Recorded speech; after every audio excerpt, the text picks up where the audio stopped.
कोलकाता के RG Kar medical college में trainee doctor के साथ हुई वारदात को 2 हफ्ते से ज्यादा का वक्त बीत चुका है। मामला कोलकाता पुलिस के हाथ से निकलकर सीबीआई के पास पहुंच गया है। डॉक्टर से रेप और हत्या का एक आरोपी संजय रॉय गिरफ्तार भी हो गया है।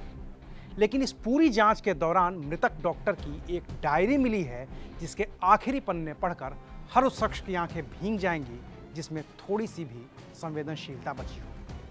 नमस्कार, मैं हूं अविनाश और आप देख रहे हैं अनकट। मैं अपनी एमडी की परीक्षा में टॉप करके गोल्ड मेडलिस्ट बनना चाहता हूं। यह कोलकाता के आरजीकर हॉस्पिटल की उस ट्रेनी डॉक्टर की डायरी की आखिरी लाइन है, जिसे लिखने के बाद उसके साथ वो वारदात हुई जिसने उसे मौत के मुंह में धकेल दिया। वो डॉक्टर एमडी की परीक्षा में टॉप करना चाहती थी। वो चाहती थी कि उसे गोल्ड मेडल मिले।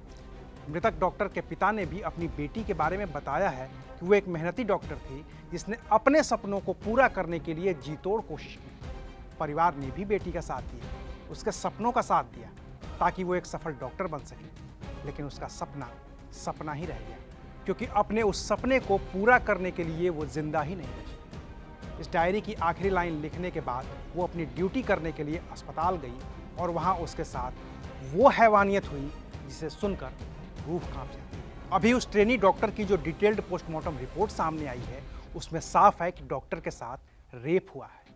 रिपोर्ट के मुताबिक डॉक्टर के सिर, दोनों गाल, होंठ, नाक, दायां जबड़ा, ठुड्डी, बाएं हाथ, कंधे, घुटने, टखने और प्राइवेट पार्ट पर चोट के निशान मिले हैं।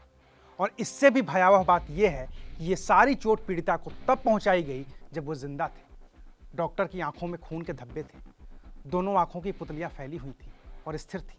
उसकी उंगलियों के सिरे और नाखूनों के नीचे नीला रंग था, जिससे साफ पता चलता है कि अत्यधिक दर्द की वजह से उसकी मौत हो गई। पोस्टमार्टम रिपोर्ट के मुताबिक दोनों हाथों से गला घोंटने की वजह से डॉक्टर की मौत हो गई थी। लेकिन बंगाल की मुख्यमंत्री ममता बनर्जी और उनकी पुलिस ने इस पूरे मामले पर जिस तरह से लीपापोती करने की कोशिश की, उसने पीड़िता के घर वालों को मजबूर कर दिया कि वो पुलिस की जांच प्रक्रिया पर सवाल खड़े करें। जो इंक्वायरी चल रहा है, इसका कोई रिजल्ट नहीं अभी तक मिला है। डिपार्टमेंट पूरा इसलिए इन्वॉल्व है। इसमें 3 बॉडी पड़ा हुआ था, लेकिन उसका पहले ही हमारा लड़की का बॉडी जला दिया गया। अब केस सीबीआई के हवाले है और सीबीआई के निशाने पर मुख्य रूप से 2 लोग हैं। एक तो मुख्य आरोपी संजय रॉय, जिसे कोलकाता पुलिस ने ही गिरफ्तार किया है, और दूसरे हैं मेडिकल कॉलेज के पूर्व प्रिंसिपल संदीप घोष, जिनसे सीबीआई 4 दिन की पूछताछ कर चुकी है।